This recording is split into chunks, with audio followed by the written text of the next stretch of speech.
good morning ng tanan. Mauni ang view. Iba po sa Kikit, Sibutad, Kikit, poblasyon Sibutad, Katong Norte. O, baga kayo ang fog. Actually, pagkawas na mo sa Mumbalay, baga kayo ang fog. Hindi sa Sibutad, no. Na, padulong na namin aning adlaw sa Dipolo City, kung attend ko ang seminar. Go. Dagan kami nalabing nga nag-jogging din ha. Kay health is wealth. Pagkahuman. Tulungan ni dito. Videohan ako ang pugo sa Sibutad. Hindi na makita ang mga balay-balay.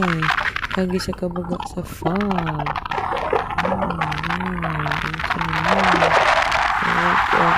Ang dalay. Tuwara pa obvious. Baga kay fog sa Sibutad.